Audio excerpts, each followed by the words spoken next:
इसमें अपनी ईंट लगी हुई है, इस तरह से आपने ईंट बनती है, ये भी आपकी बना बाहरी दे रखी है। इसकी जो लंबाई चौड़ाई आपकी आ रखी है विद्यार्थियों, वो आपकी लंबाई दे रखी है। देखो कि दीवार की लंबाई दे रखी है आपकी 5 मीटर, ये एल का मान दे रखा है इसका 5 मीटर, और बी का मान दे रखा है इसमें अपने पास में की है 30 सेमी, इसकी बी का मान दे रखा है 30 सेमी,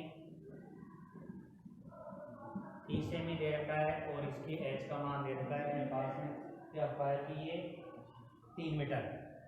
इसी के हिसाब से इसका आपका देखो ये बन रखा है, देखो इसका एल का मान दे रखा है, बी का मान और एच का मान अपने पास में दे रखा है। इसमें अपने इसको नामों को अलग लगता है, जैसे इसका बड़ा नाम है तो कैपिटल और स्मॉल से अपन शो कर देते हैं। तो इसकी जो दीवार की आपकी आ रखी है 20 सेमी, ये आपके पास 20 सेमी आपके पास में आ रखी है, और इसके बाद में इसमें आपका आ रखा है रेंज पे अपने पास में कि 20 सेमी है और 10 सेमी, ये 10 सेमी दे रखा है, और ये आपका इसका 7.5 सेमी आपका आ रहा है। ये कह रहा है कि इससे आपकी दीवार को बनाने में इसकी कितनी ईंटों की आवश्यकता होगी। तो पहले स्टैंड आपका है कि इसका कि अपने इसका पहले दीवार का आयतन निकालेंगे, एक बार आपका ईंट का आयतन निकालेंगे, दोनों को क्या कर देंगे इसमें भाग दे देंगे, तो आपका ये दीवार का आयतन निकल जाएगा। तो इसमें देखो आपका कि दीवार का आयतन में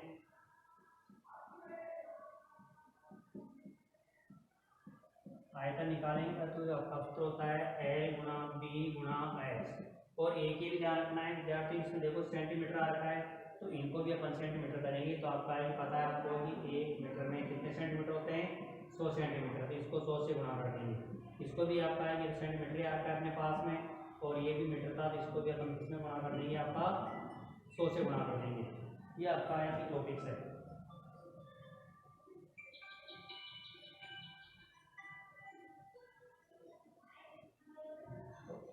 इसका आपका है कि निकालेंगे, देखो दीवार का आयतन आ गया अपने पास में कि 5000, ये 500 गुणा 30 गुणा आपका ये हो गया आपका 300।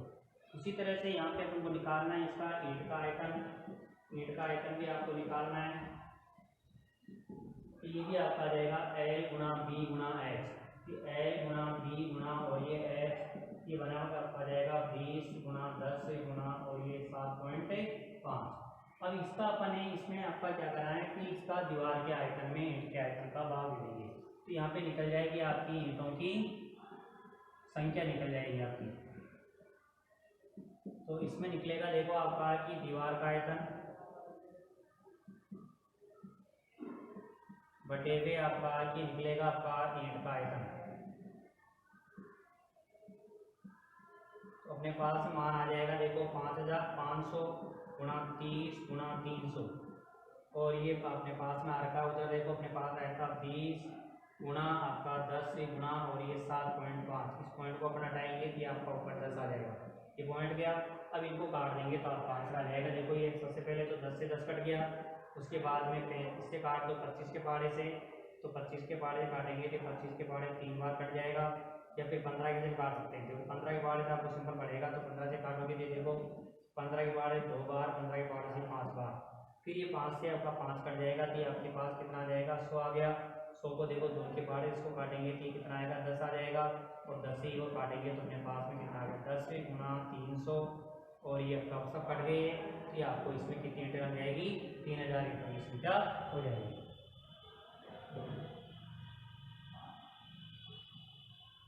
सवाल नंबर आपका है विद्यार्थियों, आपका है कि सवाल नंबर 12वां, एक घनाभ की लंबाई चौड़ाई ऊंचाई का अनुपात दे रखा है 5:3:2 है।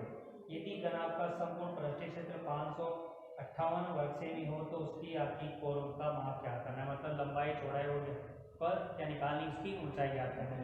ये सवाल आपने 9वीं क्लास में पढ़ा था विद्यार्थियों, उसी के हिसाब से आपका देखो कि अपने पास में ये घनाभ बना दिया अपन ने।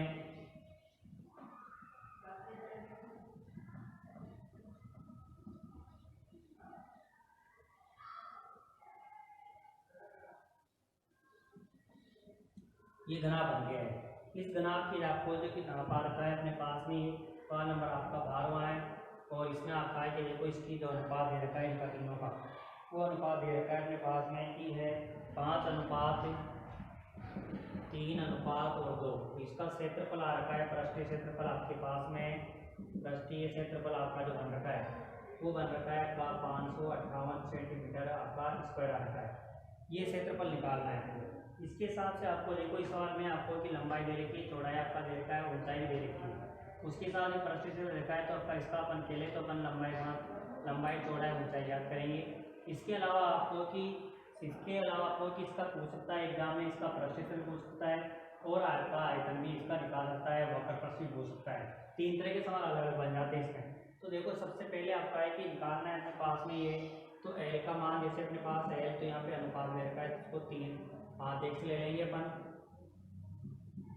और b को ले लेंगे आपका 3x और h को ले लेंगे आपका 2x।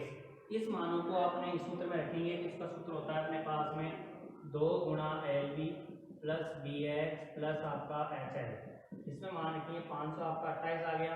ये मान को यहाँ रखेंगे तो विद्यार्थी आपका बन जाएगा 2 ये 5x गुणा 3x प्लस का 3x गुणा 2x और ये 2x गुणा आपका बन जाएगा ये 5x। एल का मान अपने पास में आ रहा है 5x, बी का मान आपका आता है 3x और बी का मान आपका यहाँ पे आपका आ गया 3x और ये आपका एच का मान आ गया 2x गुणा आपका ये पे 8x। अनुपात आपका इसका क्षेत्रफल था 558 सेंटीमीटर स्क्वायर। इसमें अपन गुणा करेंगे तो ये हो जाएगा 5 को 5 से गुणा 5 को 3 से गुणा करेंगे तो 15x स्क्वायर हो जाएगा। 2 को 3 से गुणा करेंगे तो अपना बन जाएगा कितना 6x स्क्वायर और इसको गुणा करेंगे तो ये 10x स्क्वायर। इसी के अकॉर्डिंग से आपका कि बनेगा देखो 10 कितना हो गया 15x स्क्वायर और आपका ये बनेगा 6x स्क्वायर और ये बन जाएगा 10x स्क्वायर। ये आपका कि इसको प्लस करेंगे तो देखो 15 और 6 और 10 तो जोड़ेंगे तो कितना आ जाएगा आपके पास में, अपने पास में 15 और 25, 25 और 6 कितने होते हैं 31। तो 31 और 31 को 2 से गुणा करेंगे तो आपका ये 31x स्क्वायर बराबर 528। अब इसके आपका 558 इसको अपन गुणा करेंगे कितना होता है 62 हो जाएगा और 62 को अपन इसमें इसका भाग दे देंगे तो आपके पास में आंसर आ जाएगा 62 का। आपको कि क्या करना पड़ेगा, देखो इतनी बड़ी आपको पहाड़े नहीं आते हैं तो पहले 2 के पहाड़े इसको काट दो या फिर आपको 62 जिसको काट आता है वो डायरेक्टली आपका कट जाएगा। देखो 2 से काटेंगे तो ये कटेगा 31 बार और ये आपका कटेगा देखो 7 का आपका फिर 2 से कटेंगे तो 3 बार और ये आपके पास में आपका अगला आता है अपने पास देखो 2 बार और ये 7 बार और ये आपके पास में 9 बार। अब 31 के पहाड़े में ये आपका है कि 279 नंबर दे रखा है, वो अपना कि कितने बार कटता है 9 बार। तो 9 बार कटेगा तो ये x स्क्वायर बराबर आएगा आपका 9 और इसका भी वर्गमूल निकालेंगे तो 3 का होता है तो 3 इसका मान है निकल जाएगा। हाँ तो ये 3 आपका इसका x का मान आ गया।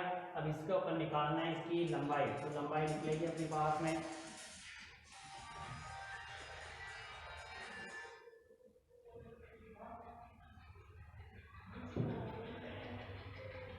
हाँ विद्यार्थी अपने पास में आ गया कि मान रहे अपने पास में देखो 5 गुणा आपका 3 और b आ गया आपका 3 गुणा 3 और h का मान आ गया आपका 2 गुणा 3 तो ये हो गया 6 हो गया। ये अपने पास में 9 हो जाएगा, ये 15 आपका सेंटीमीटर आपके पास में आंसर है आ जाएगा। इसके बाद में अपन को कई पूछ ले सवाल में कि इस घन का आयतन ज्ञात कीजिए, तो आयतन तो होता है l गुणा b गुणा h, तो 15 गुणा 9 गुणा 6 आपके पास में वो निकल रहा है फ्रेंड। तो इसी के अकॉर्डिंग हाँ है कि इसमें देखो अपने पास में कि अपना जो लंबाई निकली आपकी इसमें परिस्थिति लगा दिया आपका 2 गुणा LB plus BH plus HL बराबर आपका 528, आपको 558 आ रखा है। इसमें 2 गुणा करेंगे तो 5 और 3 का आपका 15 हो गया, 3 गुणा 2 से करेंगे तो 6 हो जाएगा, ये आपको इसको गुणा करेंगे कितना आ गया आपका 10। अब इसमें आपके पास में आ रखा है 528 आपका 558 हो गया, इनको 2 से गुणा है तो 62 x स्क्वायर और इसको अपन गुणा करेंगे तो आपका 558 x स्क्वायर बराबर हो गया अपने पास में कि आपका भाग देंगे तो x स्क्वायर का मान 9 आ गया, 9 से x का मान निकलेगा। l का मान आ गया अपने पास में कितना आपका 5 को 15 आ गया, 6 का आपका 9 हो गया और h का मान कितना आ गया 6। इससे अपन के सवाल में एग्जाम में पूछ ले थे कि आपका इसका आयतन भी याद कीजिए, तो आयतन याद करेंगे तो l गुणा b गुणा h। अपने पेपर में तो अपने जो क्वेश्चन बुक में तो इतना यहाँ पे खत्म हो गया है। उसके बाद में आपके पास में आ रखा है 15, तो 15 p हो गया आपके पास देखो 15 गुणा 6 9 गुणा और 6 इनको गुणा करेंगे तो इसका आपका क्या निकल जाएगा आयतन भी निकल जाएगा। तो ये आपका आता है अपने अगला जो टॉपिक है विद्यार्थी आपका इसका कि जो अपने पास में टॉपिक है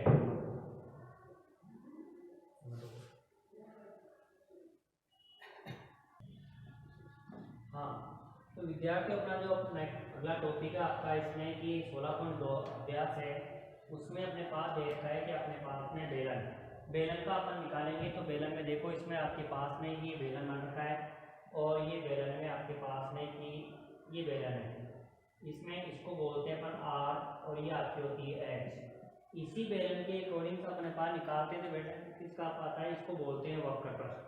ये अपने पास में ये बनती है इसकी, तो बेलन के आपको जो इसका भाग है इसको वृत्त आपका हो जाएगा और वृत्त में कि इसका परिधि निकालते हैं तो ये होती है 2πr।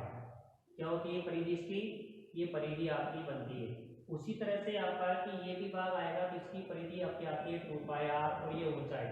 तो इसको अपन ने आपका कि इसका जैसे कि वक्रपथ का क्षेत्रफल निकालें, इसका अपन ने बोला था मैंने आपको सी ए से बोलते हैं इसको, तो सी ए से अपन निकालेंगे तो इसका होता है देखो एल गुना बी। तो एल का मान आ गया अपने पास में देखो 2 और ये आपका आर और ये एच का मान आ रहा है ये। तो ये बन गया आपका है कि इसमें उसका वक्रपथ बन जाता है 2πr और एच। इसको कहते हैं अपन इसका बेलन का वक्रपथ का क्षेत्रफल। तो परिधि को गुणा कर दें उसकी ऊंचाई से, परिधि को अपन लंबाई ले लें और ऊंचाई को अपन क्या ले लें, इसमें आपका है कि चौड़ाई ले लें, तो आपका परिधि गुणा आपका इसका क्षेत्रफल आपका बनता है। उसी प्रकार से इसका संपूर्ण पृष्ठ भी निकाल लें, तो ये भाग और इसमें अपन जोड़ दें तो इसका भाग अपन दोनों भाग जोड़ दें, 2πr और 2πr डबल हो गया, ये आपका ऐसा आता है। तो वक्र पृष्ठ में अपन जोड़ दें इसमें, तो वक्र पृष्ठ आपका सी ए से और प्लस आपका ये दो भाग आ रहे हैं इसका, दो वृत्तों का क्षेत्रफल, दो वृत्तों का क्या निकालने अपने क्षेत्रफल ज्ञात करेंगे। तो देखो अपने पास में कि बनेगा आपका पास है 2πrh और ये बन जाएगा अपने पास में कितना आ गया ये कि 2 और ये पाई और आर स्क्वायर। इसको तो कहते हैं वृत्त का क्षेत्रफल पाई आर स्क्वायर और ये कितने आ रहे हैं दो वृत्तों का। इसमें से अपन यहाँ पे कॉमन ले लेते हैं, देखो 2πr इसमें भी आ रहा है, 2πr तो 2πr और ये बन जाएगा आपका h प्लस का r। इसको कहते हैं आपका बेलन का संपूर्ण पृष्ठ का क्षेत्रफल, या फिर इसको नाम लेते हैं टी ए से आपका नाम जाते हैं। तो क्या होता है इसका क्षेत्रफल आपका कि बेलन का आपका कि पृष्ठ जो होता है आपका 2πr r प्लस h और बेलन का वक्र पृष्ठ होता है इसका कितना 2π। और ये भाग आपका जैसे ये भाग ले लो, चाहे ये अब अपना भाग ले लें इसका, तो ये भाग इनको दोनों को कहते हैं अपन वृत्ताकार भाग। जब वृत्ताकार भाग लेते हैं या फिर अपने पास में कि विद्यार्थी अपने पास देखो ये होगी, इसको मैं बना दूं बेलन, ये बेलन बन गया आपका। इस बेलन का इस भाग को अपन वर्त कहते हैं, इसको भी क्या कहते हैं वर्त। तो इनको दोनों को अपन निकालते भी आपका वर्तों को उठा दे तो ये आपका इसको कहते हैं वक्र पृष्ठ, और इनको भी मैं जोड़ दूंगा इन दोनों भागों को, तो ये कहलाएगा इसका संपूर्ण पृष्ठ। उसी तरह से आपका है कि तो इसका आधार का क्षेत्रफल क्या होता है इसका पाई आर स्क्वायर। इसके आपको अकॉर्डिंग आपका है कि विद्यार्थी इसमें कि अपने पास में आता है इसका क्षेत्रफल, तो आ गया आपके पास आयतन, जो इसके अंदर बेलन के अंदर जो आयतन रखा जाता है, क्या इसके अपने पास में जैसे आपका कोई भी तेल भर दे, आपका पानी भर दें या कोई भी ड्रिंक भर दें, कोई भी आपका यूज कर दें इसमें, तो उसको कहते हैं अपन का इसका क्या है कि आयतन। जैसे अपने बोतल ले लें और बोतल लेकर के जैसे ये आपका आ गया, इस बोतल में आपका इतना इतना भाग अपन कहते हैं ये बेलन बन जाता है। ऊपर वाले इस भाग में अपन अंदर की तरफ जो भी आपका पदार्थ डाला जाता है उसको कहते हैं अपन इसका आयतन। तो आयतन में अपन क्या करेंगे कि अपने पास में विद्यार्थी आता है इसका आयतन आता है, इस वर्ग के क्षेत्रफल आपका वेक्टर होता है अपने पास में पाई आर स्क्वायर और ये ऊंचाई, दोनों को गुणा करेंगे तो इसका आपका आ जाएगा आयतन। तो आयतन में आ जाएगा आपका आधार का क्षेत्रफल पाई आर स्क्वायर और गुणा एच, इसको कहते हैं वर्ग का क्षेत्रफल, और ये बन जाएगा दोनों मिलाकर के इसको निकालेंगे तो ये वर्ग पाई आर स्क्वायर एच क्या आ जाएगा आपका बेलन का आयतन आ जाएगा। अब इसी से संबंधित आपने विद्यार्थियों आपने 8वीं क्लास में 9वीं क्लास में और ये आपका है कि 10वीं क्लास में फिर इसको टॉपिक को पढ़ रखें। सीबीएसई बोर्ड में आपका है कि इसी के अकॉर्डिंग से आता है कि अपने पास में देखो ये 9th क्लास में टॉपिक आ रखा है, 10th में उनके आपका आ रखा है, और अपने पास में अपने अपना क्लास में तो 9वीं क्लास में अपने पढ़ाया, 10वीं में पढ़ाया। हाँ, तो ये अपने जो आपका इसका फॉर्मूला आपका बेसिक क्लियर है, उसके हिसाब से इनको सोल्व करना है, और ये एक्सरे अपन नेक्स्ट क्लास में करेंगे विद्यार्थी।